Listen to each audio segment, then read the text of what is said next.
See who's, How do I get? how do you get what? Do you have the links like at the email?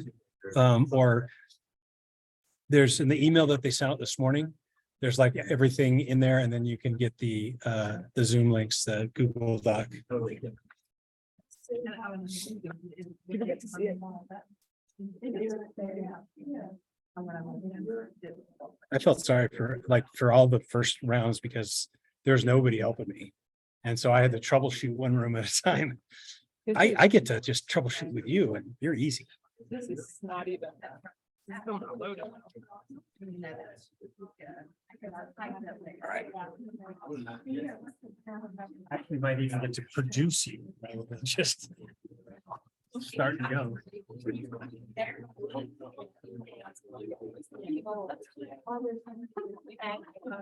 Yes, I was talking to you.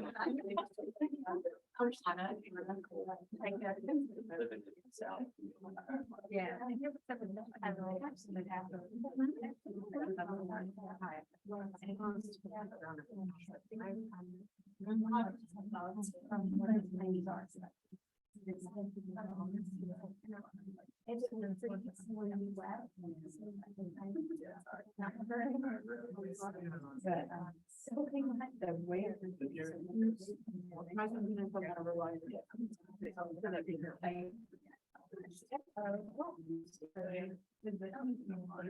Do you? I'm sure this one. So it's not that front. I'm sure.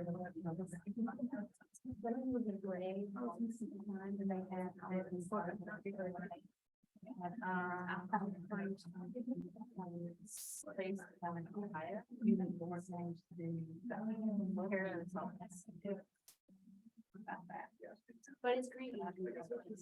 John, can I try it on your computer? I don't seem to, it's getting stuck. Is it? It's just getting stuck at this, like. Hit the refresh button because that's happened a couple of different times. I You've done that? I've even I open a new tab and Mhm. had it load up again. And it's just, What's it trying to, what are you trying to It's look? trying to load my presentation, Oh, but it's like an interactive, it's an interactive. oh, it's got the, yeah. Live it's polling got Mentimeter, software. yeah, It's Mentimeter with a different full software, everywhere. but I don't, and I can't, Yeah, it's not opening it's just that you're already on the Zoom. what do you mean? I don't even have the Zoom open because I'm still just trying to get this to load. Yeah. Well, I'm finding this, like, there's certain websites that this system doesn't like to open. Because I ran into that doing Gather. There's it wouldn't open. Gather is heavy. But no, it opens Gather fine. It just Yeah. it wouldn't open AEE's website. Yeah.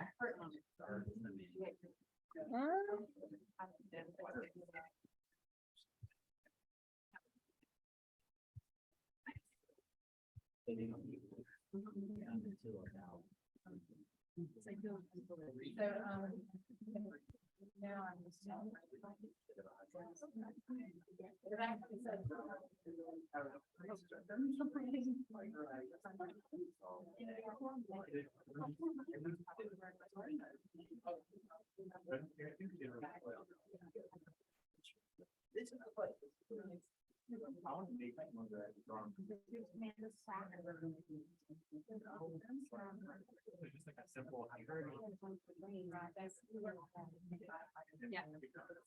Welcome. If there are not enough chairs in this horseshoe, please feel free to bring more into it.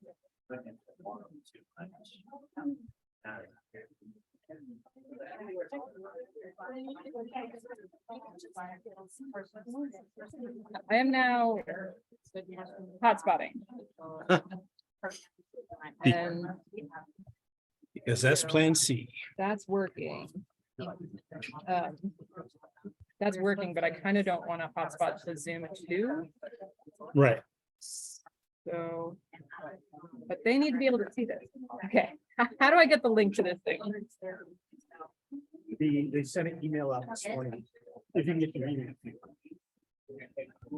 Just ignore the screen that's right in front of you right now. Trying to get on the Zoom. Look right at me. We can't stop looking.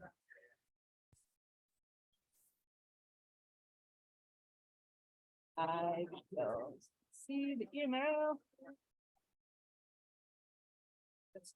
Do it. Search for AE. I can just look, I think I'll probably be able to find it if I just go to, And you proficient at typing gobbledygook. where is the, yes, but I'm not proficient at PCs, so I don't know how do I find the link? If you. That's it. Invite. No.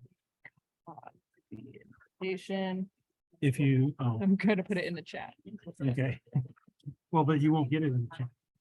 Sure, if I paste it, right? No, you can put it in the chat here, but you won't get chat until. No, I know. I'm gonna type it in here. Got it. I see what you're doing here. Go to web. Zoom.us/.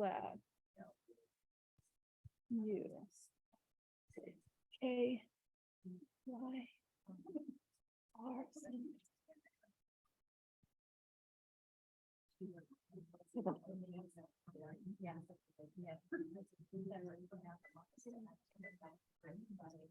no.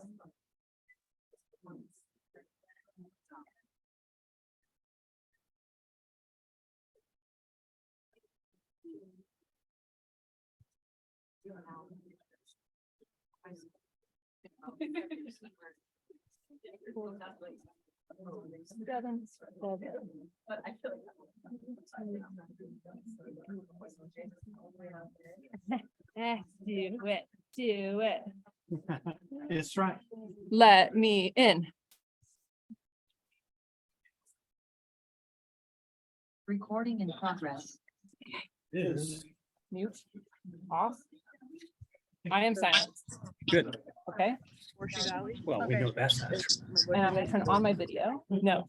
Where's the video? No, video's gonna turn. somewhere. No, you'll won't share your screen. I wanted to share my screen. Yeah.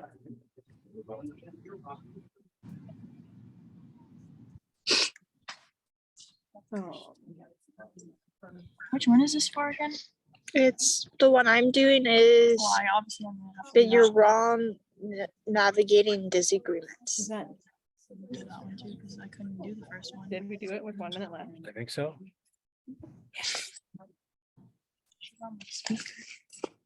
Hello. Welcome, everyone. This is, but you're wrong, navigating disagreements. If that is what you are here for, you made it. You made it to the right room. You're in the right place. If you're not here for that, you can leave and not feel awkward about it. And that will be great. Thank you for joining us, people online who can't see my face, but who are joining in. Really appreciate you being here. This is my first time. You mean the hybrid transcript? session. Yeah. This session is something I have done 20 times online You and might have never to gotten go facilitate inside in and person. So I'm really stoked that we're doing it But my together laptop's at here at AED. Is it- And who knows about this learning curve? We're doing great so far. So a little bit about me. I'm Meg Bolger. I am a social justice educator, and I've been playing with this term facilitator. I'm going to make this smaller so we're not seeing ourselves here. I do a lot of facilitator training. I teach facilitators how to facilitate a lot. And these are some of the projects that I've worked on over the years. The Safe Zone Project is gender and sexuality education resource, LGBTQ STEP. Unlocking the Magic of Facilitation is a book I co-wrote. Facilitating XYZ is a project for facilitators by facilitators, and facilitator cards is my latest you're venture. We are over in the exhibit hall if you want to check it out. It is a really cool toolbox for facilitators, kind of like a cheat code for facilitators. It's 20 years of facilitation experience distilled down into a box. And we're gonna do, what's up? You're wrong This bit, navigating yeah, it'll be disagreements. cool. What's the name of the conference? I don't think there's a way to get this off the screen. Oh, you meant this bit. We can do that. We can try to reduce the amount of stimulus you're experiencing, but apparently not entirely. It was either And, right to essays or my do work this. as a social justice educator and facilitator is Yeah. a lot of what brought me Can I to do the a new session one, too? today. Can you record this? So With your phone. we are talking about navigating disagreements and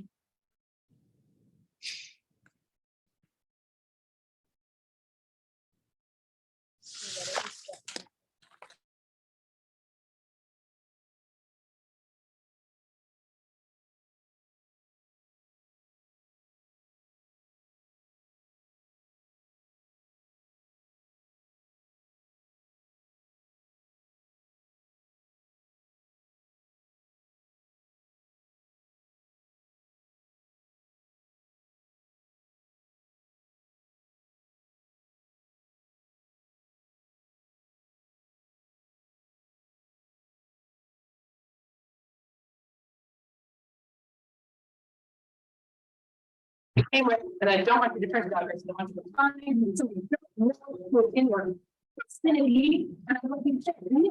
When you found your role, and you thing you geek out about. Okay, okay, we're gonna give you like 2 minutes, so don't be outside for too long, just like dragon.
We need to give people more time to load, or can I start the presentation? I guess is. I think we're good to go, Pete. Let's roll it and see how we.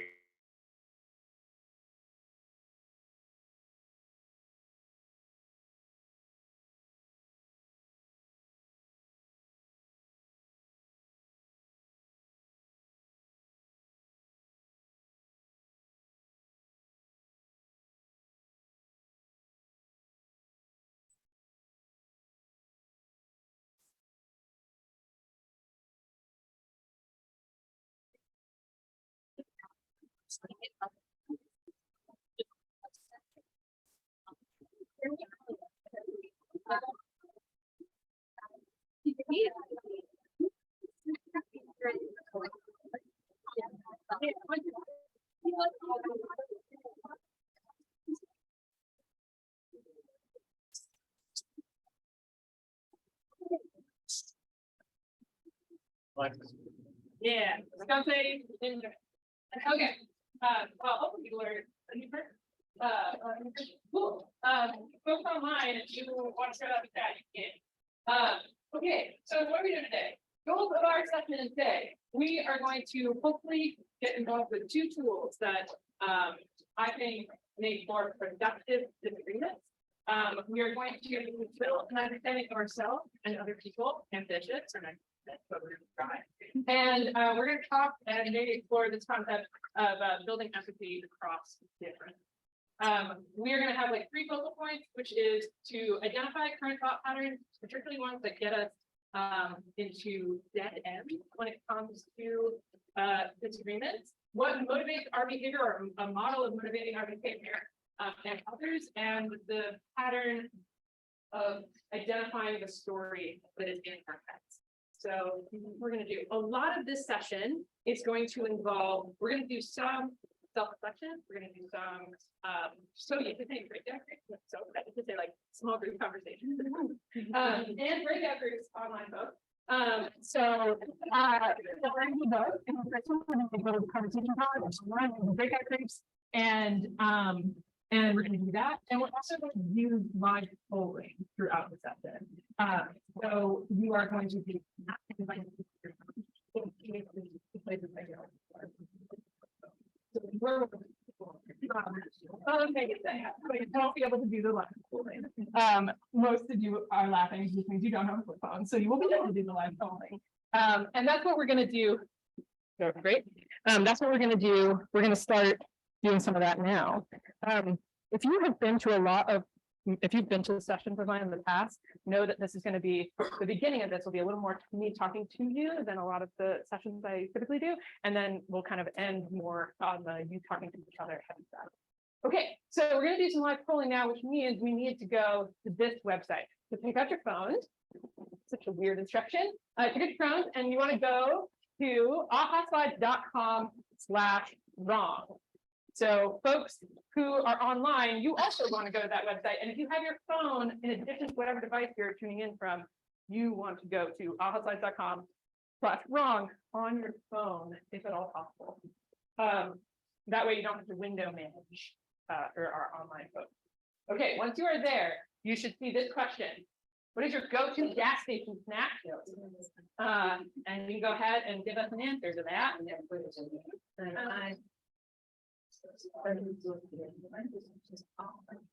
Oh, is it making you do the splash wrong? Yeah. Are people there? Yeah. Okay. Okay.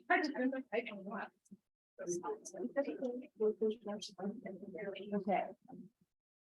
All right. Okay, gas station snacks. Let's see. Coffee. The right time of day for that answer. You asked this answer earlier in the day, so it doesn't tend to be coffee. For this question. House bar. Fiddler. Dill pickle flavored potato chips. Yeah. Oh, Linda, Taki, trail mix. Gummy it. I don't know what that is. Beautiful. Okay. Here is my next question. Next question is, what brought you to this session? You had lots of options and you chose this one. Why this one?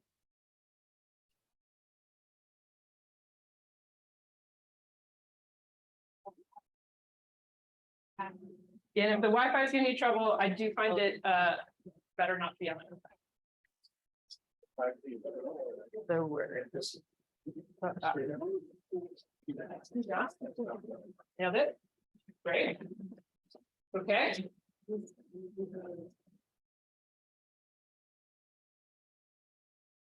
Okay.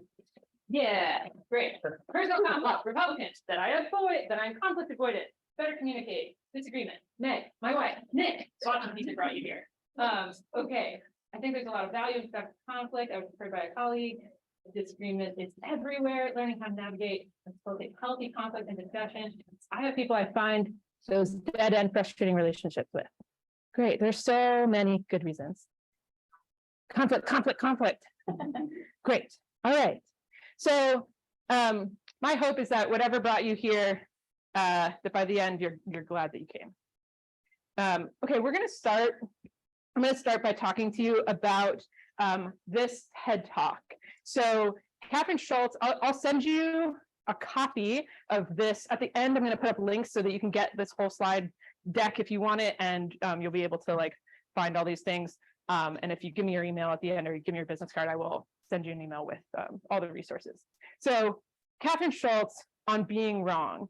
So I find most disagreements kind of center around us being right and them being wrong, right? At least that's how it feels in ourselves. And for me, when I saw this TED Talk, I was coming from a social justice place of working with a lot of people who, had really different political perspectives than I did. And Catherine had this like little model in the middle that I was like, ooh, yeah, I do that. Ooh. And it's about what happens when we get into places where we think we're right and we think that person's wrong. And it's a series of escalating assumptions that we make. So the first assumption that we make when we engage with somebody where we think we're right and we think they're wrong is that we assume that person is ignorant. We're like, okay, you just don't know the things that I know. And if you knew the things that I know, then you agree with me. And that's where, and like, sometimes that's true, right? Like sometimes they are ignorant and you share information or a story or some context and they go, huh, that does change my mind. And you're like, sick, now we're on the same page, I was right. And then you can kind of move on. But a lot of times that's not what happens, right? A lot of times we have tried to address the ignorance and the ignorance doesn't go, and we're like, oh, you still disagree with me, you still think I'm wrong and I still think I'm right. So when ignorance can't explain it away, the next place we go is that we think they're stupid. I'm not saying every time But a lot of times we're just like, okay, like maybe there's just something you aren't putting together, or you just aren't, it's not able to click today, or you're just like not getting it on this one, right? And when ignorance isn't the reason, or we can't explain it away with stupidity, or we're just like, this person is like a powerful person, or somebody that I just like, I don't want to believe that they're stupid, then the last place that we go is that we assume they're evil. Ignorant, stupid, evil. So evil to me, I mean, sometimes we literally think that they're evil. Like if you believe this policy is okay, or if you vote this way or whatever, like you're just straight up evil. But it also can be like that there's something core different about who they are to who we are. There's like something core to like the nature of who they are that is just like fundamentally not who we are. We're the good ones, they're the bad ones. So ignorant, stupid, evil. This is like a escalating pattern of assumptions. It's something that I saw myself doing with people that I disagree with, and it was something I saw really pervasive in online discourse. So in Facebook comments, like people would start off with like, well, you're ignorant, blah, blah, blah, and then they would escalate to stupid, and they would kind of like finish at evil. And I've also seen over the last 10 years that that escalation happened kind of like more on a broad scale, where I think we used to start with ignorance, and now we just go straight to evil. We're just like, if you don't agree with me, you are evil. And we just kind of like start there now. And I've seen that kind of like trend happen over the last 10 years, which I find really interesting, concerning. But I also find it like that this is the thing that happens. With all of us, I think this is like just a pattern that we can get caught in. So my question to you is, when you get caught in this pattern, when you find that you get it in your head that someone is just being stupid or just being evil, what happens? What do you do when that happens? If you can answer that on AHA slides. And this is not like, I want to know what really happens, not like what you hope happens. But like when you get in your head that someone is just being stupid or evil, how do you relate to them? What does that moment look like?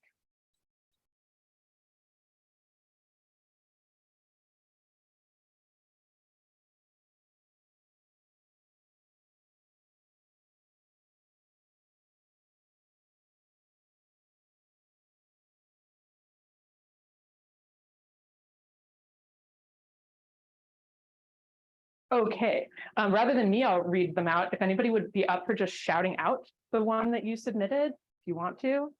If we all do it at once, it won't feel so awkward. Yeah, so many similar ones. So what's that? Walk away. Walk away, disengage, ignore, end it, write them off. Beautiful. What's that? Awkward pause. Yeah. I'm going to read off a couple other ones. Maybe like if you see one that like sounds like yours or feels like adjacent to what you do, we could also read it out. But feel frustrated and unseen. I disengage. I write them off. I want to leave the conversation. I stop trying. I shut down. I avoid them. I avoid, interact. I catastrophize. I get very judgmental. Yes, for the honesty on that. I laugh at them. I have to walk away. I become a prosecutor. I'm annoyed, but sometimes compassionate, but mostly annoyed. I love it. I engage in an inauthentic way. Okay, so good. Good. It's good that we're honest about what happened, right? To me, like, these are tough when these become our, like, this is like, to me, a couple of things. One is that it's like totally natural that this is what happens when we get that in our head, that somebody is being stupid or evil, right? It makes total sense that a lot of times our like go-to move is to just be like, I'm not doing this today, right? And sometimes like that's the right, to me, like sometimes that's the right move. That's the move we're gonna make, and that's the move that we like want to take. But so often I have found that when I was in an educator role, when I was like, I was with somebody who I was like, I don't get to walk away with you because you're my family, or you're in my job, or I'm being paid to educate you right now, right? In those moments, I needed to have a different strategy. And so often this was kind of like all I knew how to do. And so to me, this thought pattern creates this like emotional and relational dead end, where as soon as I hit that thought pattern, I so often just want to walk away from that person. So I want to in a moment kind of present a way. Yeah, I just think it's important for us to notice like what happens when we get it in our heads, when we start going down that ignorant, stupid, evil escalator.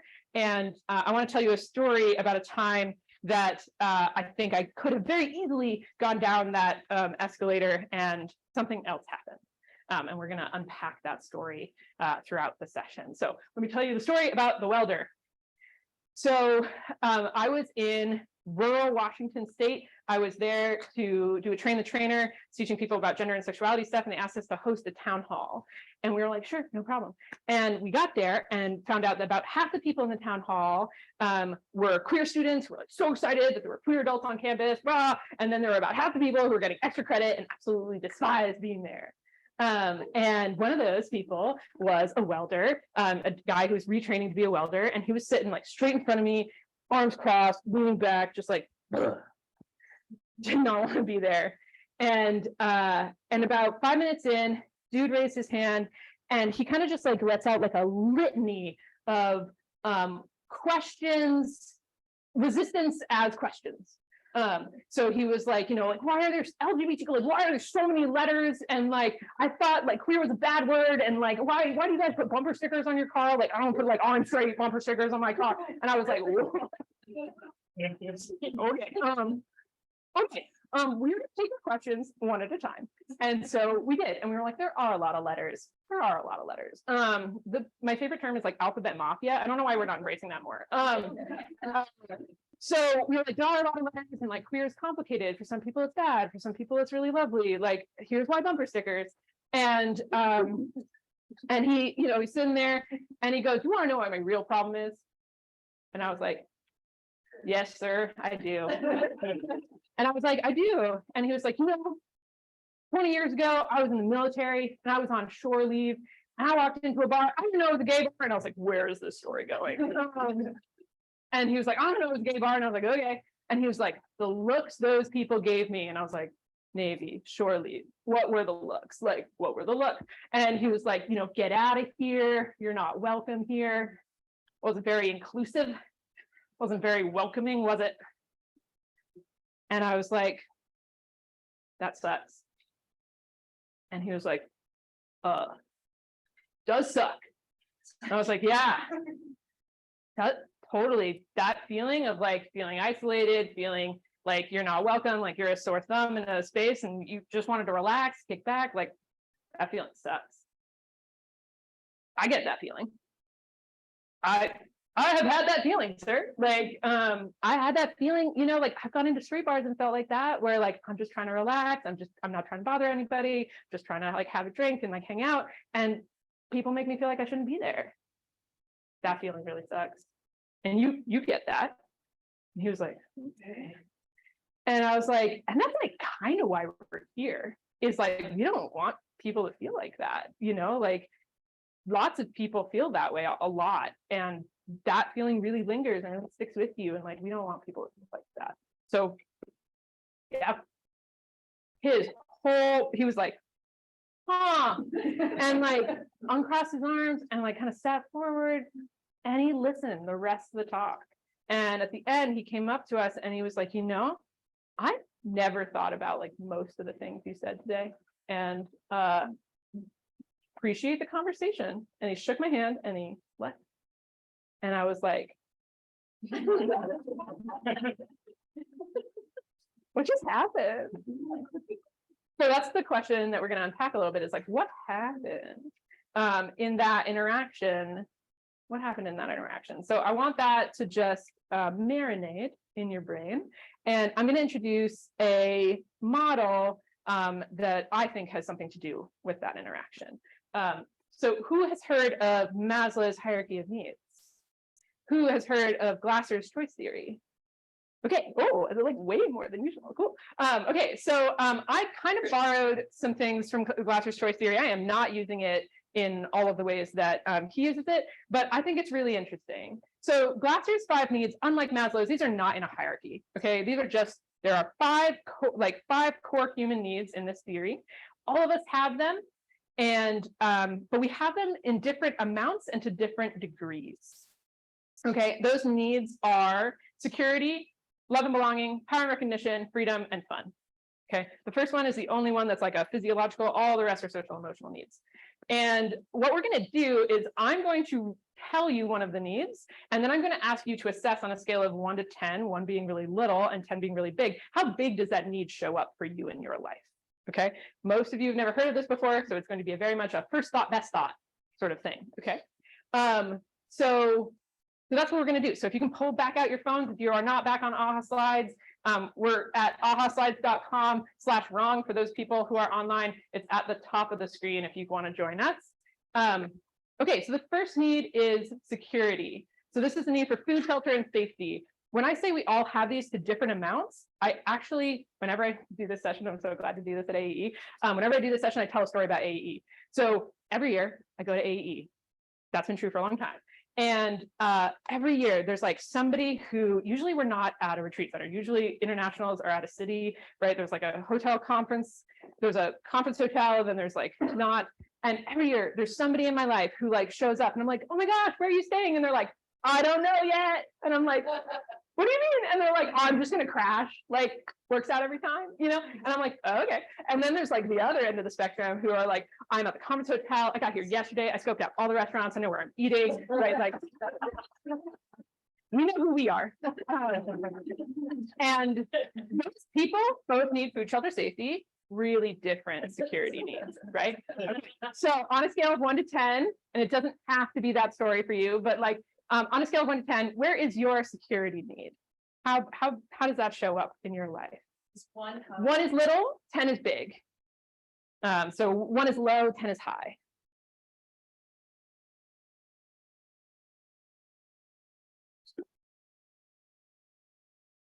Okay, let's see. All right. Like almost like a perfect bell curve. I mean, I know it's not, but we've got a full range represented in this room between our in-person and online folks. Okay, cool. All right, so that's security.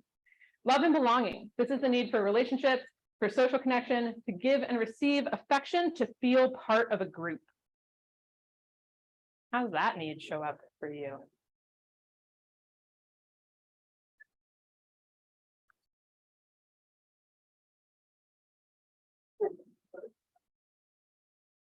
Okay, let's see. Yeah, it's a really different graph. All right. Okay. All right, power and recognition. Okay, first thing, because I'm a social justice person, this is not like corrupt or oppressive power. Okay, this is not power over, this is personal power, a sense of self-worth that comes from accomplishment, to be skilled, to be learned, to be recognized for your skills and achievement, to be listened to have a sense of self-worth. Okay, that's what we mean by power and recognition. So where's that for you? Power and recognition.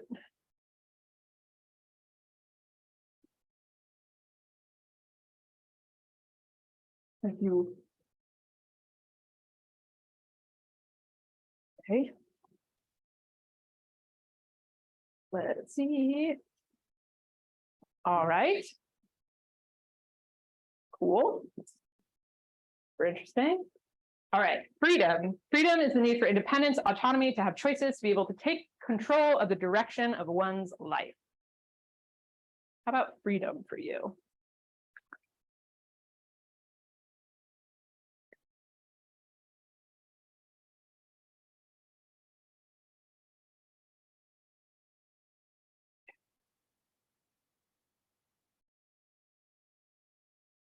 Oh, right. Out of 50, there are 4 people below 5. All right, interesting. Okay, we have 2, no, last one. This is the last one, yeah, fun. Okay, so we've introduced this idea that all of us have these needs. We have them in different amounts. There's one other part of choice theory that I think is really important, which is we are gonna get these needs met in healthy or in unhealthy ways, okay? And I'll tell you a quick story about what I mean by that. So I have a friend who is a NOLS instructor, and he was leading a canoe trip. 3 days in, it had rained the entire time. They were getting into camp wet, they were going to bed wet, or waking up wet. And on the 4th day, they got into camp, and one of his students went up to him and they said, hey, we should throw Josh, a student, in the lake. And instead of being the instructor that he is, he went, yeah, let's do it. And he picked up one of his kids and he threw him in the lake. And he said, like, the minute that kid hit the water, it was like he was like snapped out of like a trance. And he was like, whoa, oh my God, what have I done? Like, I just like destroyed my credibility with my group. And like, I tossed a student in the water. Like, what is happening? And then he was introduced to this theory like 6 months later. And he was like, that's what happened. I have a 10 out of 10 fun need, and it was not getting met. And so I tried to meet it in an unhealthy way or a completely like inappropriate way, right? As the instructor of that course. So sometimes like all of us have these needs, we have them to the degrees that we have them, but they are going to get met in healthy or in unhealthy ways. Okay, so that's the last piece of this I want to introduce.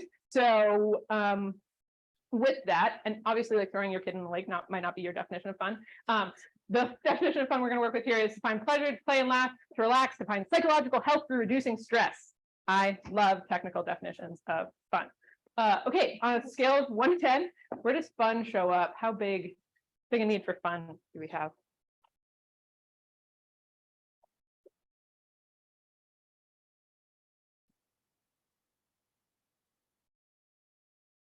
I have a prediction about this graph, but we'll see. Oh, okay, a little different than I thought. Fascinating. All right, cool. So here's what we're going to do now.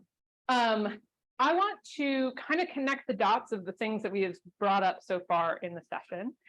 Specifically, I want to do 2 things, and what we're going to do is we're going to do them in small groups. So we're going to get into conversation pods of about 4 or 5 people. Folks online, I'm going to put you in breakout room. So if you don't want to do that, disappear now. Okay. You're going to get into a breakout room and abandon people, and that's not what I want. So we're going to get into groups of about 4 or 5, and I'm going to ask you to answer these 2 questions. What did you learn about yourself or the other folks from doing that needs assessment activity? I want you to spend about like 3 to 5 minutes on that conversation. And then I want you to transition to what connections can you see between the framework of needs and the welder story? Okay. And if I can, oh yeah, I'll type up what the needs are in case you want to reference them. So once you're through that first question, I'll probably have them up here. Okay. There's too many of us to count off, so we're just going to have to like trust that we can do this. So we have a big room, which I love, which means I'll invite you to stand up like with your chair, find 4 or 5 other folks to make a little conversation pod and answer those 2 questions. I'll let you know when we're about halfway, so if you haven't yet, to like move into that second question. Last instruction, please try to hear from everybody in your group at some point in the like next 8 to 10 minutes that you're in those conversations. Okay, if you want to like meet new people, be adventurous. If you don't, I'm not gonna force it. Okay. Yeah. Howdy, folks. Mind if I hold it?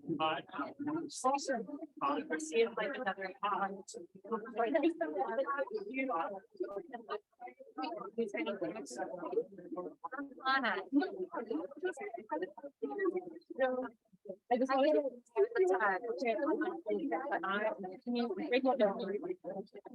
and there's 2 questions that you have to answer are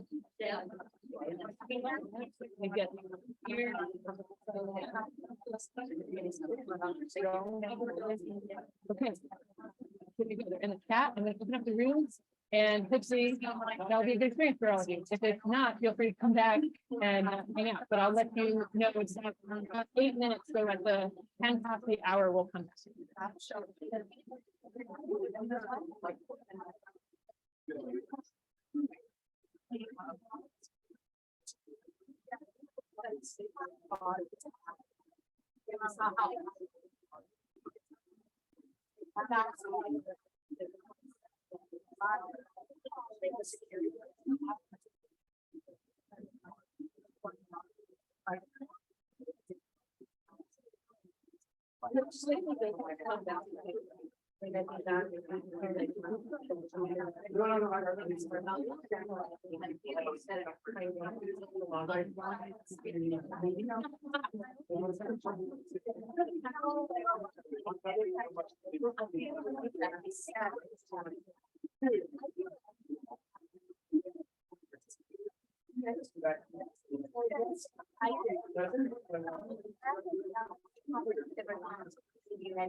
you need to know? Yeah,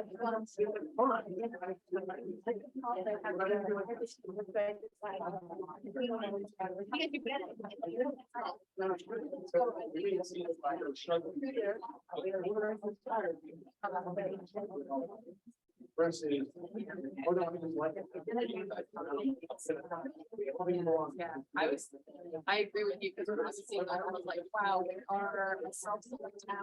We are like, huge about our security, but then we're like, no, it's. I have the same about security. So like. Okay. Do that. I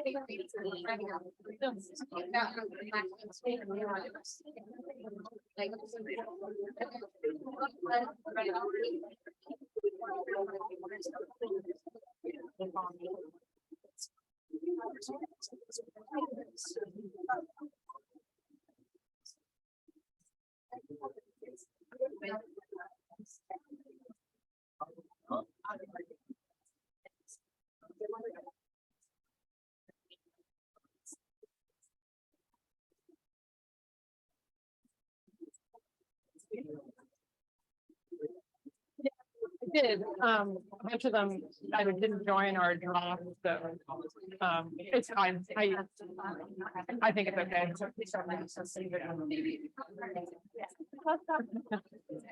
I mean,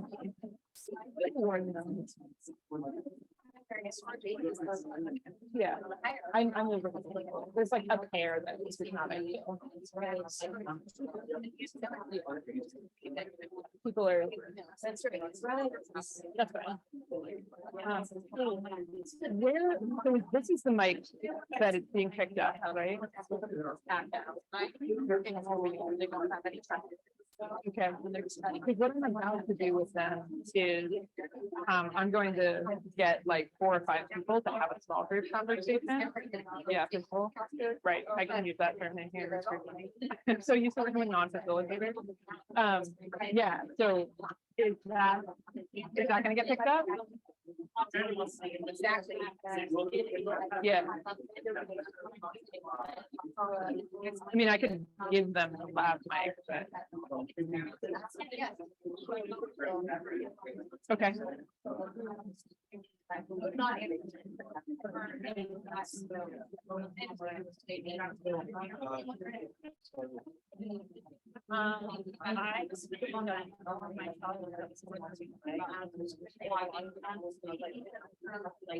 Me too.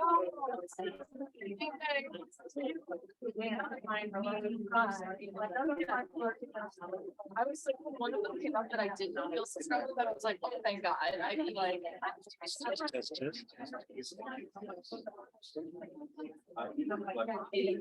Yeah.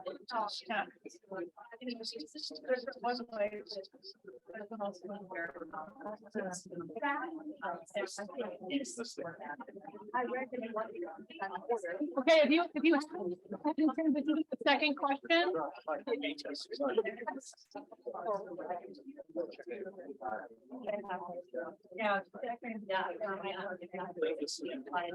In the middle. Okay. On a chair. Yeah.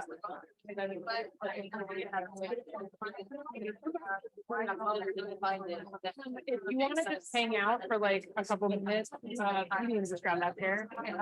It won't make sense for you to jump into the conversation, but you can hang for the rest of it. Yeah. Yep.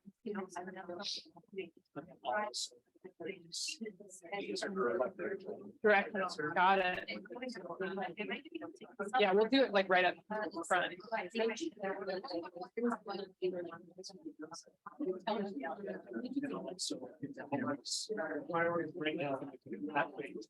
Spotlight multiple. Oh, got it. But like.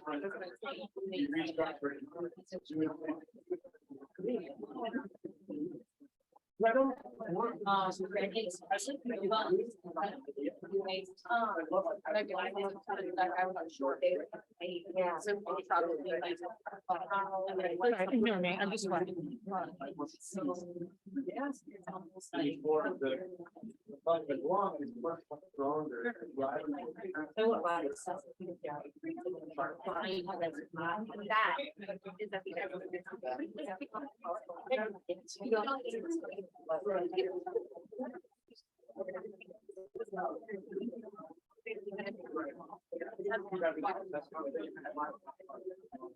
That argument.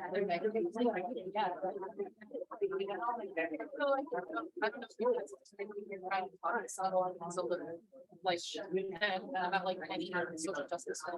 And they're like, well, that. It's that. You're right, that's really something. Who are they? Yep. I'm like, I don't know that.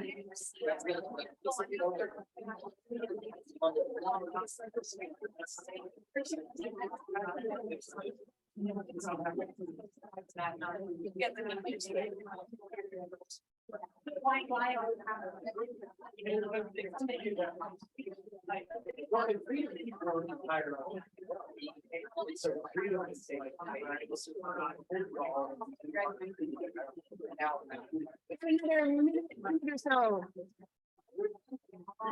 Yes.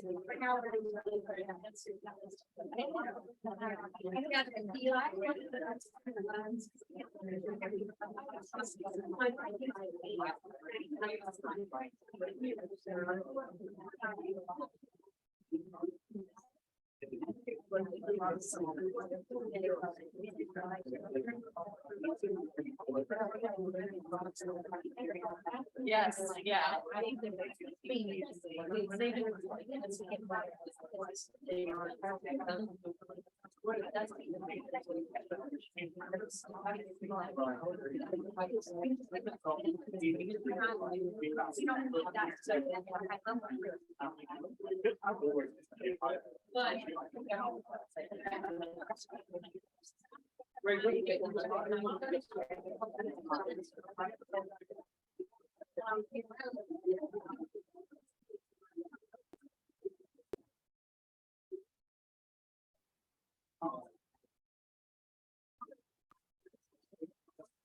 We got one. Is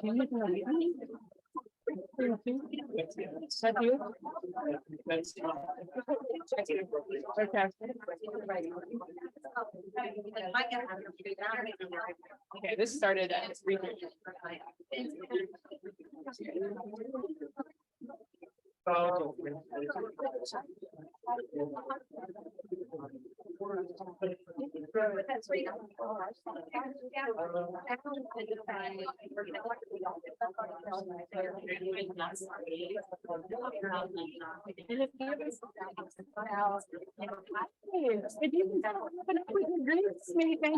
Conversation and kind of reorient back to the front.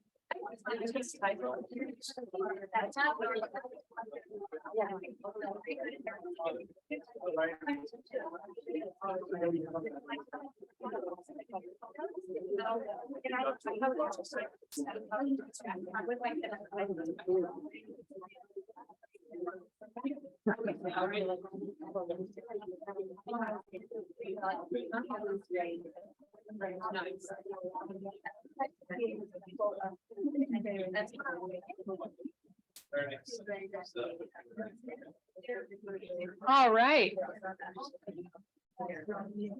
All right. Groups who are like, I love this conversation. Keep track of those people, but come on back. Also.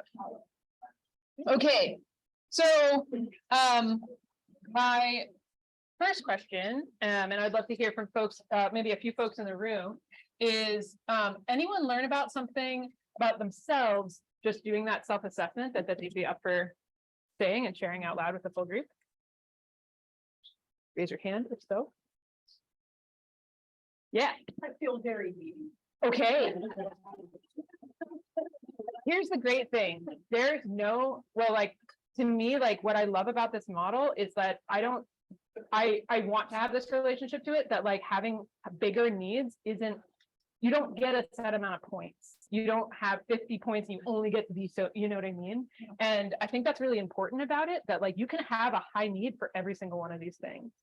Or you can have a low need for every single one of these things. And our society telling you to be low maintenance is not like a better or worse. It is worse that we do that, but like it's not, there's no value judgment on it. When I've done this with high schoolers, I don't know if we got below a 7, you know, like every single thing was just so up. And like that can just be true for who we are all the time, can also be true at like different times of life, you know, or like how we are right now. Thank you for sharing that. Sometimes pretty interesting to, when you're answering questions like that, when you don't feel super needy about it, is that because your needs are getting met, you're taking them further? That's right. To try to figure out how far along that scale. Right. Yeah, absolutely. That you, if your needs are getting met, you might actually assess it differently than if you're in a needs deficit, and you might be like, man, like this is really big. And it's maybe that like the delta or the gap between what it is and what it needs to be, where it needs to be met, is creating that feeling of bigness. Yeah. So another hand. Yeah. We kind of talked about in our group, like my needs are different depending on if it's like family, work, friends, like depending on who I'm with or what's surrounding me is what the needs show up as. Yeah, that's super interesting. So just like those context dependent things, and that like we might be like, I don't actually have a huge pattern recognition need like in my daily life, but at work I need a lot of that, right? Yeah, I love that. Appreciate you sharing that. Any other places people went or insights they have? I noticed the ways that I compare myself to other people. Yeah. Especially, you know, people that I'm very close with. Sometimes I think I would rate myself really high on me, but really it's just because of the person that I'm used to being around, so I'm like kind of a low Right. need of that. And so if I'm taking it with that perspective, that's going to make me seem like really it's a little different. Yeah, and that like we assess how big that feels off of the people around us, right? That idea is like so pervasive, and like if you hang out with a person who is like, yeah, I'm just gonna crash, like you're like, oh man, like am I like really needy for like needing to know where I'm sleeping, right? Versus the person, like if your friend is the person who's like, I got here the day before, scoped everything out, you're like, oh, I am easygoing, right? And you're the same person the whole time, right? So there's that context dependent, but there's also that like person dependent thing. Yeah. So how we experience our needs, what I'm hearing a lot of it's like how we experience our needs is also relative to like whether they're being met, but also who's around us and the context that we're in. Yeah.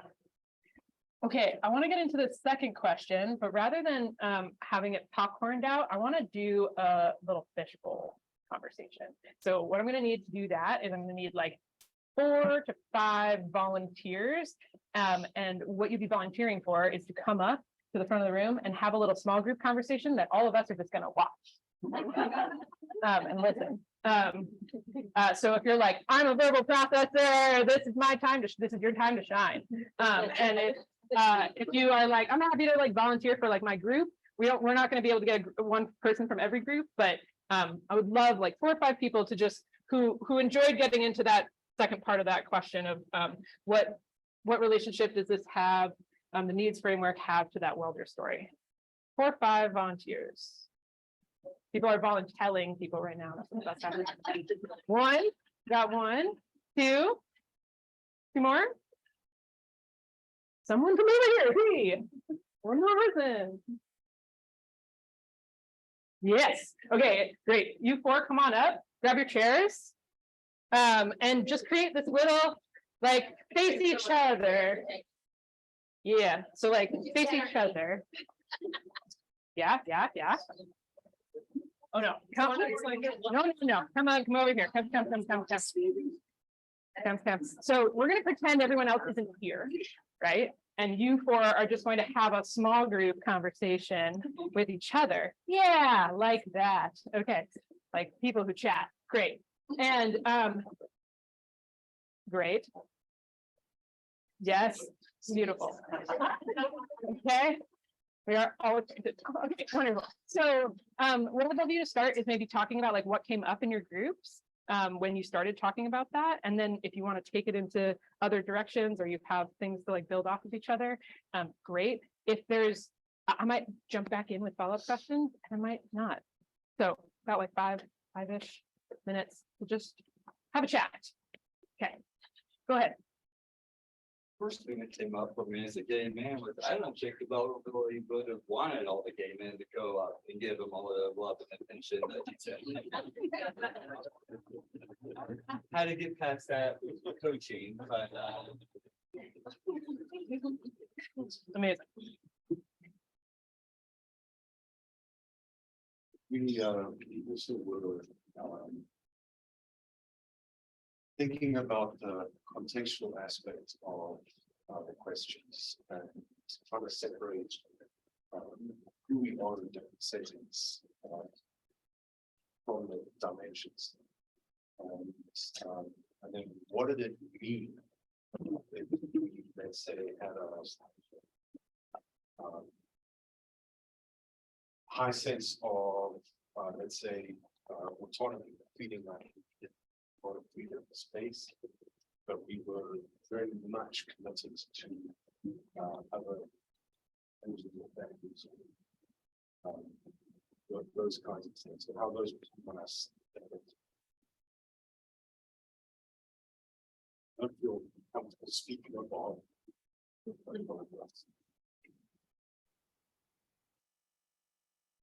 were in our group very quickly to see a connection to all 5 things for the welder. Anyone stronger than the other? I think freedom was at the top, like that idea of that person being able to have freedom in lots of spaces, and then all of a sudden that be able to. And maybe that was the first time that person. It's like, I think my initial feeling was that I started, once we heard about this experience that the welder had, and I started kind of empathizing, like, oh, you felt rejected, so now you're rejecting people. But then I was like, how did people know that you were straight when you walked in the bar? Like, how did you walk in the bar that you then felt rejected in the bar? And was it a perception that you had because you realized you were in a gay space and that wasn't comfortable for you? Or were you coming in a way that made other people feel unsafe? And so then they were like, this is our space. Like, what was the thing that made him feel like he didn't belong? Yeah. Or cued to other people that he did. Exactly. Yeah. my group helped compartmentalize. I mean, we mentioned the developer being at the symposium or whatever it was. Our group felt pretty strongly that in that moment of the conference, he needed love and belonging. Whether he really truly needed that, if he was at the bar, you know, who are we to decide? But in that moment, he needed to be validated, heard, accepted, and understood. And that's why the response that I gave was so well received.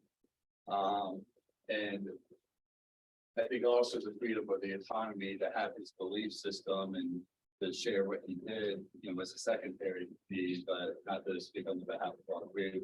We did, it seemed like there was consensus that love and belonging at that moment. But Meg's symposium, that's what we did. Meg, can I be official for the board?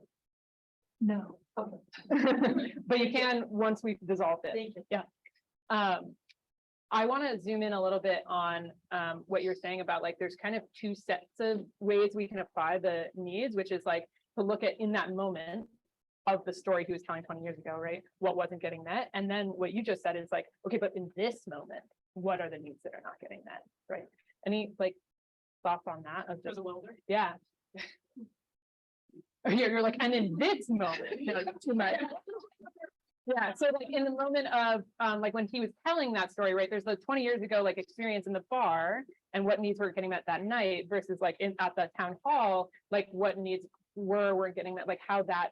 I'm curious if anybody has thoughts on like how that dynamic or like even what my response was, how that shifted what was made possible with that person. I find myself In judgment of even what that person says, I don't think they were holding on to that event in the bar. That's just my, But he did, like he told me. that's the story he told me. Yeah. Oh, like you think he made that up? No, I'm not saying he made it up, Okay, but it's what he chose to conjure in the moment. sure. Right, People find any reason, they hold on to any reason. Yep. To take a stand relative to other people. sure. And that's the standard he conjured up. Yeah. You know? Yeah. So maybe on the Enneagram, he's a challenger, and so subconsciously he was making up that this story was why he, had so many negative views towards that. Sure. But in the moment, though, I think he needed the power to be recognized and then to be validated, understood, and allowed to have this stuff. You said he was a ex-military, because he was on short leave, right? So like there was the element of fun there. And also I wonder if there was some level of like, maybe he would like to have the kind of fun that we stereotypically see associated with queer community. That he feels like he's a welder, Sure. in the military, and so maybe there's sort of, he has decided that there's a wall there Mhm. that he can't cross. Might be disagreeing with himself, not with. Totally possible. We are going so deep into the psychology of the welder, which I'm like having fun with, but I'm also like, I want to bring us back to like, because the reason I told that story, right, is to me, like, it is a place where it is so easy for me to dismiss that guy. I was Right. gonna say, how many times have you told that story? How many times have you told And that how story? many times did someone just not listen or not believe or whatever? Sure. And irregardless of what he thinks and whether or not you agree or disagree with him, he left space. Yeah. And, that's security, or, I don't know which. need Yeah, to yeah, have, yeah. But I think leaving the space and believing him in that moment was important. It was important. Yeah. I think what you said about like, how many times has he told that story, and what was his like total expectation of what he told that story in that space, what was about to happen, right? And to me, it was like, he was not ready for what was coming back to him. He was ready to fight, right? Like, and to me, like, so many disagreements are us going in and we're like, I am ready to fight you on this, right? And that, I think, is how he entered that space. And yeah, like, I'm curious about like thoughts on like disrupting that, or on like why not fighting him changed things. Can't fight if there's nothing to push up against. So asking open questions, validation doesn't mean agreeing. It's just saying you're allowed to feel the way you feel. Mhm. And so when you don't give any gas to the fire, you have less of the fire. About that.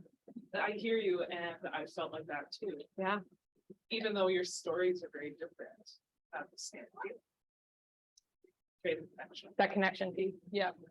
And you let him have the power that he thought you were gonna try to take back. Uh-huh. He thought you were gonna have to step for it. You're like, no, cool. Yeah. I'm just wondering if, again, the fight was proxy for the need to be suitability. Yeah. So, No, I think that to me, like, that is actually a really, like, a huge question for me, is that, like, I actually think so often our disagreements, the content of the disagreements is proxy for the feelings that are not being met, which is why I think this model is so powerful, because I'm like, I actually think it has so little to do with, and you can make the proxy so big, right? But like, you got burned at a gay bar 20 years ago, and now you've decided to be homophobic for the rest of your life. Like, whoa, like what?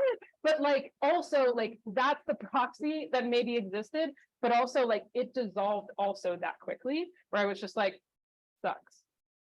And he was just like, thank you, like, and I was like, what? Wait, that's all it took. Like, I just needed to meet that need in this moment, and then you could completely open your mind to like all these other things, because I think that there was a lot of unmet needs, and there's no amount of content I could have given him in the world that would have changed that, until I recognized his needs, right? Until I said, like, that feeling sucks. Like, and that's where I've gotten really hooked on this like idea of like an order of operations, that until the need gets met, I can't deal with the content of what he's saying. like he was able to hear some of the content pieces of like, that's why bumper stickers and that's why other things, like he was able to hear all of that, but only after the like need got met or the fight went out of him or he stopped coming in with this fire. And to me, like that is something that I think is so important in disagreements, is to like recognize like I connected to him on an emotional level, not on a content level. There's no information he needed about the queer community that could have changed his mind before I said ouch with him, you know, like until I met that emotional need. And I would also argue as a psychoanalyst that none of this really matters. Knowing what need he has doesn't matter, because the solution is always give a safe space to let them give information, validate, and accept. And so it's like we don't have to know which will one. always stay the same, and you don't need it in your head be like, what is he, what he did? It's like, no, like the structure of the conflict resolution, all of them is always the same.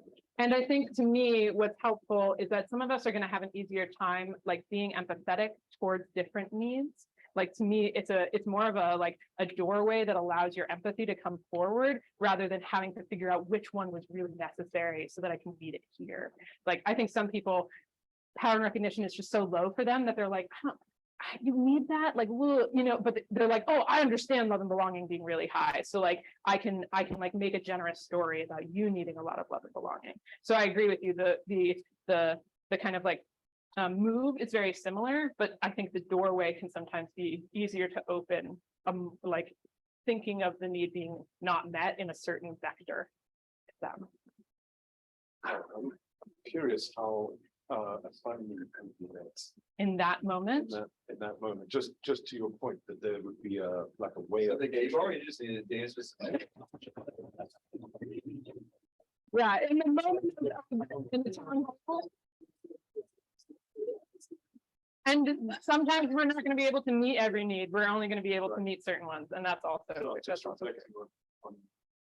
what's frustrating is to push back. He, like you said, like, whether it was true or not, what was fun for him was engaging and getting the attention, or you know, and it depends on how you define fun, maybe, but maybe fun for him was engaging in a fight and not meeting that needs. Actually, I don't know, changed his perspective. I don't know, but does it really matter? I don't know. I'm gonna pause us just because I can see that we can keep going on this. I'm gonna pause us and thank you all for joining the Fish Bowl. Yeah. Let me check the time. Okay. So there's another like tool that I want to get into. So I'm probably gonna ask you to hold it. There's another tool I want to get into, because this tool, for a lot of people, they're like, okay, I see how this is powerful. I don't do that sometimes. Like that is like a big emotional lift, to be that like self-disciplined, to be that curious about people we disagree with, like to be that like empathetic or generous. Like I'm not always going to do that when I'm in a disagreement with somebody. It's a lot, and it can feel like a lot. For some of us, this comes easier than others. So I want to give you another tool in case this one just feels like, whew, that's not going to happen all the time. So I want to give you another tool, and I think I need to go back into screen share mode here for the folks on Zoom. Okay. All right. Okay, so this tool is borrowed from Brene Brown. Any Brene Brown fans? Yeah. Okay, so this tool is borrowed from Brene Brown, and it's called SFDs. And if you don't like swearing, sorry, I love swearing. And SFDs stands for shitty first drafts. And if you want the PG-13 version, it's stormy, or that's the PG version, is stormy first draft. So if you're like introducing this to like people you can't swear around, it's stormy first drafts. But SFDs are shitty first drafts, and they're really about getting to know the story that is in our head. Okay. And I think this is a really powerful tool for productive disagreement. So here's my request of you. I want you to take 2 minutes and pull out something to write on. It could be your phone, it could be like a notes app on your phone, it could be pen and paper, it could be a notebook, whatever. And I want you to think of a time where you were in a disagreement with somebody. I want to see what my next slide is. Okay, I'll deal with that in a sec. What was the shitty first draft you had about that disagreement? Okay, one thing that's important, on a scale of disagreement, 1 to 10, 10 being a huge disagreement that is like rocking your world, please don't pick anything larger than a 7. Because I'm only giving you 2 minutes, so I don't want you to bring up that much emotion. You know, like when my partner continues to not do the dishes, this is my shitty first draft. That's a really good level that we're looking at. So your shitty first draft is like not your best self, not your highest self, your most judgmental self, the part of you that this is the email you write but never send. Okay. I want you to take 2 minutes to write down the shitty first draft about that disagreement. Okay. These are not going to be shared, just for your own reflection.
Okay, the second part of this tool is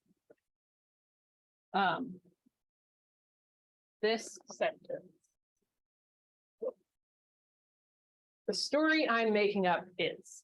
Okay, so the shitty first draft is not something you should share with people. It is to help you see the story that is operating behind that disagreement. Okay, this sentence is ideally a sentence you can actually say to that person.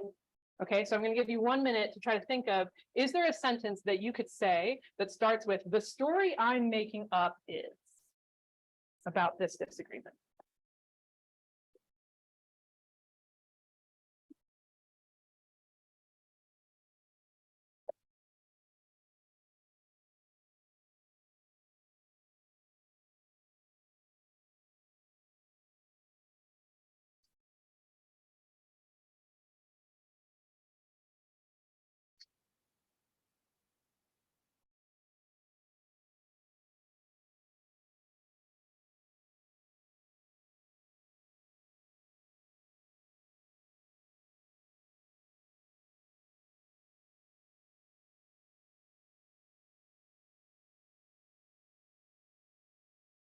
Okay. Okay, so now I'm going to tell you a story about when I've used this tool in action. So I was facilitating a session about social justice, and maybe 5 years ago, and I had a participant who said the phrase, I don't care if people are pink, brown, purple, or polka dotted. And I was like, oh, I hate that. We were talking about race stuff, and they said that sentence, and that sentence entered my ears, and I saw myself make a story. Like I don't know why in that moment I had a lot of self-awareness to go like, huh, they said, I don't care if people are pink, brown, purple, polka dotted. And the story that is in my head is, and this may not be the story in your head. You might be like, that sentence does nothing for me. I have no reaction to it. And you might be like, well, yeah, I have feels around that sentence. And all that is fine, because the story that we make up in our head is different for each person, right? And that may not create a story for you. For me, it created the story that basically this dude was like, I don't think racism is real. And I was like, oh, I'm gonna have to like fight this person on that. Like, we are about to get into conflict. And then I was like, he didn't say the words, I don't believe racism is real. But that's kind of what happened in my head. I like auto-corrected it to that. And I was like, okay, I can give him back that story. And that's the first way I would use this tool, is like to literally give him back like, hey, so when you say that phrase, in my head, the story I'm making up is that you don't believe racism is real. And then I would kind of give it back to him, and he could be like, yeah, Obama, post-racist society. And I could be like, cool. And then we can have the disagreement that I thought we were about to have, right? Or he could be like, no, that is not what I'm saying. And we could go into a different direction, right? And that's like, to me, the simplest way to use this tool is to literally like have the sentence and give it back to them to fact check it. Is the story that I'm making up accurate? Give me some more information. I did a slightly different thing once I recognized that story, because what he said is jargon. He said like a catchphrase. And I find catchphrases to be really difficult and tricky. And I find them to be like secret troublemakers in a lot of political disagreements. And so I said, can you say that again, but not use any of the words you just said? And he was like, okay. I don't believe people should fundamentally be treated differently based on their skin color. And I was like, well, that is a way better sentence. Oh, me neither. All right, you know, and to me that like sometimes we have to get into disagreements with people, and sometimes we have to wrestle with people, and like we have big fundamental disagreements, and sometimes we are just repeating back what we have heard so many times that we don't even know what happens when that word or that language enters another person's brain. And to me, removing jargon has been one of the most fundamentally like helpful things I have done in disagreements, is to remove the buzzwords and the catchphrases, because I think that people say better, more insightful, more interesting, and more honest and personal things when they are not repeating the words of whatever media sources, whatever friend groups, whatever circles they're in. And it has been a complete game changer to just remove the jargon. And to me, I wouldn't catch that I'm doing that with jargon until I have the ability to see that story operating in my head, right? So I guess that's kind of two tools. Like you can give somebody back that story directly, but you can also just ask them to say it again, but not use those words. And if they say another catchphrase, be like, try again. But I want you to use words you've never heard to describe, like explain it to me like an 8. You know, and like, don't use any of those phrases, and just watch the energy be pulled out of it, because it is so much less loaded when it comes from us. People also, I think it's also possible that it actually changes what people say, not just how they say it, but what they say, because we have to put ourselves into it suddenly instead of just parroting it back. And it has been a complete game changer to disagreements. And if he had said the thing that I, had in my head, then we could have wrestled with that. We could have had that disagreement. But I think sometimes we actually end up much closer to being on the same page, but we'll never know that until we check the story, right? Because otherwise we end up fighting before we're ever on the same, like we're on the same ground. All right, we got 20 minutes left in this session. So I want to leave a little bit of time for Q&A. So maybe you came in with a question into this session that has not been addressed yet, or you're like, yeah, but what about this? And I'm going to invite you to submit those questions on AHA Slides if you have them. You can also say it out loud, but it's really helpful for me to just also have a record of it. So if you can type it in, that would be helpful. Folks online, please feel free to do that. That's where we can get your questions into the room. Yeah, so we're going to leave about 10 minutes for questions, and then we'll do kind of a closing wrap up takeaways from the session. And this is the part where I'll just like hope somebody submits a question soon so that I don't have to do this part. Or you can raise your hand and we can like do that version of questions. A bunch of people are typing, so we're going to get to them soon.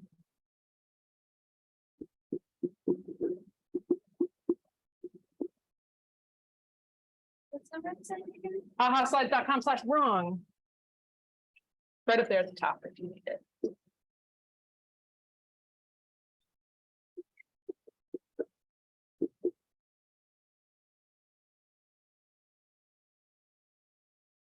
How do we take care of ourselves by being the ones fulfilling other people's needs and disagreements? Okay, let's do that one first. How do we take care of ourselves by being? Okay, so I would split this question in half, which is to say, how do we take care of ourselves when we're the ones fulfilling others' needs and disagreements. Because I'm not sure we can do it by doing it. I think that if I had not been well resourced as like a person in the moment with that welder, I think it is a lot easier to be dismissive. I think it is a lot easier to get stuck in ignorant, stupid, evil headspace. I think it is, if I have a bunch of needs that are not getting met, or if I'm trying to meet them in unhealthy ways by being like, I need you to recognize my power. I need you to recognize my like authority. It's not going to work out. Like, I'm not going to be able to show up generously in that moment. So to me, like actually taking care of our own needs is like a first step, or having our needs taken care of, not just taking care of our own needs, but having our needs taken care of and coming in resource is part of what allows us to be generous to other people. Whoa. Whoa. Okay. It's something that allows us to be generous to other people. And I think we're fulfilling other people's needs and disagreements. To me, it's also just like recognizing like what is happening. Like you can decide like, I'm not going to do this right now. I don't want to meet you where you need to be met. And that's when I think walking away is actually like a productive move rather than the only move, right? Is to recognize like, oh, I can't go there with you today. And like, that means we can't do this in a productive way. And that means I'm not going to engage in it, right? Like that can be the way to go. But I think like showing up and being generous is a gift that we give people. And like something I think about a lot of times is like grace is always unearned. That's what makes it great, right? Like it is always unearned. That dude did nothing to deserve my grace because it is not deserved. It is just given. And so like that is a dynamic that I think we need to be thoughtful about, is like they don't deserve it. That's what makes it grace. That's what makes it generous. So like if you're doing it and wanting them to be deserving of it, you are going to come away feeling burned. So you have to do it when you are willing to extend grace and not have it come back. Okay. How would you facilitate discussions between two people and not just you and someone else? Okay, follow-up question. You even put your initials, so maybe you're not where you're willing to talk if you are. My follow-up question would be like, are you in a position of power to facilitate it? Or are you just like a random bystander who's like, hey friends, let me jump in and play referee? I would want to, like, rather than having you clarify it, like I would want to assert my position and what my role is before doing anything. Like I would want to say like, hey, can I facilitate this? Or like, I'm going to play mediator. Are we both on board with this? Or like, can I play referee? And have both people go yes to some amount before making those moves. Because otherwise you, like, I think you could get into, you could be accused of whatever, and that would be really difficult. So I would say if you're in a position to facilitate it between two people, remove the jargon. Every time someone says jargon, be like, can you say that again, but in a different way? Like, remove the jargon. And then I think getting people to write SFDs would be super powerful. And even getting them to share, like, so, and if you can hear their SFD, if like sometimes when I'm hearing two people talk, I'm like, I know exactly what's going on for you, and I know exactly what's going on for you, and you are talking completely past each other. And sometimes being like, hey, is this what's happening for you? And being like, yes, it is. Okay, is this what's happening for you? Oh, it is. Okay, let me make sense of what's going on. Like, that's what I want to know, what stories you are trying to get out, and try to make have that be heard by being the person reflecting it back in a different way. I don't know if that helps. Hopefully that helps. That is, I think, a powerful tool. Okay, how do we find common ground with our family members and neighbors across the political aisle? I think too often we're looking for common ground. I think that disagreements are about changing each other's minds and finding where we can agree or where we can agree to disagree. And I actually think that's not our only options. We have another option, which is just thorough understanding of the other person and the other side. Most of us cannot articulate the people who we disagree with so well that they're going, yeah, that's exactly right. Most of us can't do that anymore. I think we used to be better at that because we used to have to exist in cultures with other people who we disagreed with. If I live in a small town, I live in a town of 7,000 people in Vermont. Like, in that type of environment, like you pull anyone out of a ditch. It doesn't matter what bumper sticker is on the back of your car. If you're on the side of the road, I'm pulling you out of the ditch because I need you to do that for me, right? But we, like a lot of us, especially if you live in cities, you can totally isolate yourself so that you don't have to deal with those people. And I think so often, like we think like, if I can't change your mind, it's not worth doing. And I think if we thoroughly understand each other, then there's actually so much more data for us to do the changing of the minds. So one like suggestion I have is just, and I've done this with my family, and I don't have as huge political rifts in my family as some do. So you can also call bullshit on me and say like, that doesn't work, Meg. I know exactly why they think what they think. And in those ways, like, I think it's loving people in spite of it instead of like because of it. Like, and those are choices we can or may or may not want to make. But like, there are sometimes I get on the phone with my brother and I'm like, today is not the day that you're in a position to hear what I'm going to say. So I'm either going to choose to not talk to you, or I'm going to choose to like learn about the things that matter to you in this way, because maybe the day that you are more open, I'll have so much more information and know what doors to open that actually matter to you. Like these things matter to you. Let me figure out how to connect those things to the things that matter to me. I think we have to know why people think the way they think. There's a thing called deep canvassing, which is like a technique that like continues to be, I think, really revolutionary. When you go to people's houses and you tell them what to think, like most of them will slam the door in your face. And if you go to people's houses and say, why do you feel the way you feel? Tell me your story, tell me all this information, and then you connect it back to the things you want them to see or understand, like you actually stand a chance of changing people. But you have to know their story first, and you have to know the things that matter to them. And then you have to be willing to like sit in that discomfort of listening to a bunch of things that don't sit right with you. So there's a podcast series called To See Us, or yeah, I'm gonna look it up and write it down for you. If you're curious, the first episode is all about deep canvassing and is specifically about a woman who like her mom voted for Trump and that broke her heart. And she was like, how do I not get you to do that next time? Like, I got 4 years to change this. And she took a really deep canvassing approach and said it was the absolutely only thing that she had ever seen work. So that's a really interesting angle and perspective. Okay, let's see. What do you do when you work with young people who agree with you, but consider allowing other viewpoints to be evil? My answer to this is, I'll give you a really short answer. Have you ever seen the, like this used to be much more common. This has not happened in like 10 years. And like, so the Westboro Baptist Church is a super anti-queer organization, and they would picket outside of horrible things like funerals and stuff. But they would have little kids. They would have like the little kids in the church, and they would hold signs, right? And those little kids, whenever I saw them, I never assumed that little kid was evil, right? I like, because they're 8, and you're like, oh no, like, who are your parents and what are these messages being told to you, right? And like, this is not, you don't believe it because you're 8 and you're little. And like, to me, it is really easy to see that like little kids with ideologies that we like super don't agree with are not, they weren't born that way. They were taught those things. And I think we can do that with 8-year-olds. And then we do that with 10-year-olds. And then we kind of stop, they get big enough and we start being like, I can't do it anymore. And for young people, like, part of me would be like, if a 6-year-old believed that, would you still think that they're evil? Like if this little kid was that person?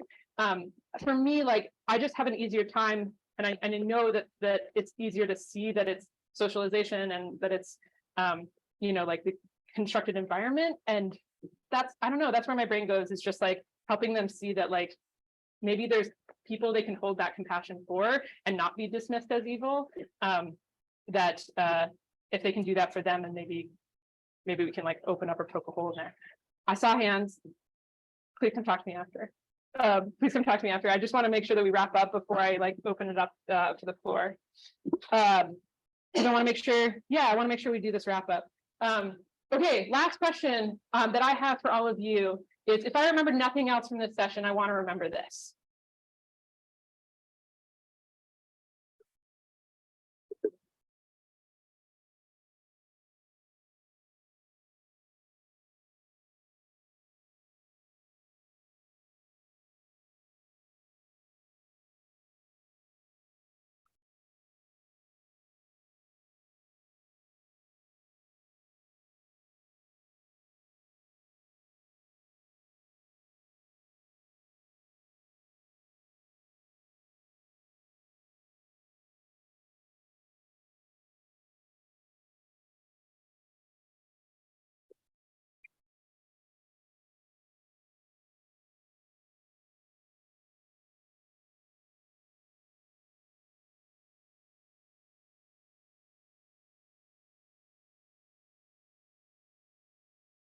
Okay.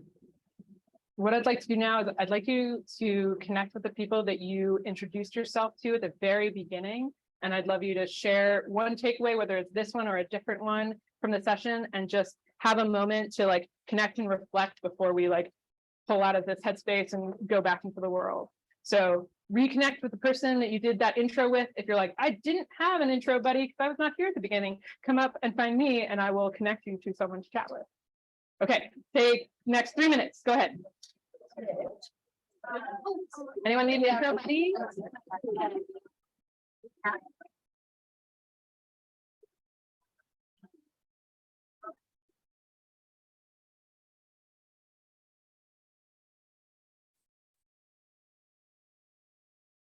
Yeah, like if you we bring back, but yeah.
Thank you all so much for being in the session, for diving into the topics that we talked about, and for having really fruitful, hopefully fruitful conversations with the people you got to connect to. I cut you off, which means if as soon as I unpause you go back. Like talk to that person more.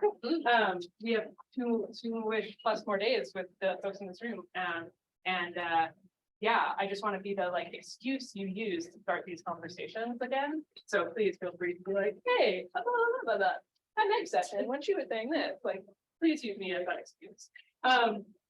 The last thing I want to say is that to me, like the skills, the mindset, the approaches that we're talking about are something that there are muscles that you train.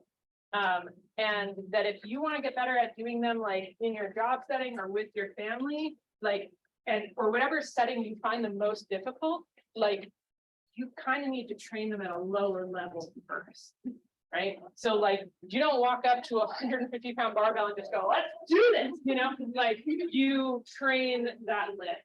And to me, it is something that I train like on a daily basis in a regular, like in little ways all the time. And that allows me to be able to do it in the big moments that matter. And I just want to like throw that out there. But part of me is like, I'm giving you more work. But I also want to like teach you how to lift that bar off the ground, because like it is totally possible to do in the big moments that matter. But I think only if you have worked up that like grace muscle or that curiosity place or the self-awareness place of like noticing what goes on. So I just want to leave with that. I'm gonna say the two things and then we'll just close out because I want to end on time. So if you want this presentation, if you want access to this presentation, then take a picture of this slide, bit.ly/but you're wrong AEE. That will bring you to a copy of this presentation that you can like flip through and see. And then if you want to get an email from me every week ish of the weeks that I'm on my game about like the things that I'm learning and growing from as a person, I send that out. And if you go to bit.ly.com/next Friday email, you will get that. I'm trying to reduce so I'm trying to like this is going to be all the things that we talked about here are kind of like some of the nuggets that end up here. So this is the presentation data. This is to stay in contact with me. I'll also be for the rest of the conference many times in the exhibit hall. So if you want to come talk to me about this and not facilitator card, you can come to the facilitator. You can do that. Or if you're like, what are these facilitator cards? Please do stop by. Thank you all so much for being here. Thank you online folks for being there. Because I'm sure it was great, and I really appreciate you all pushing through any tech difficulties that we had. Thank you all so much for being here. A wonderful rest of the conference. If you have hands and questions that I cut you off from, please come chat with me, and I'm just gonna hang out. Do the evaluation so that I can come back. Or not, if you're like, don't come back, then you definitely should tell them. Do that.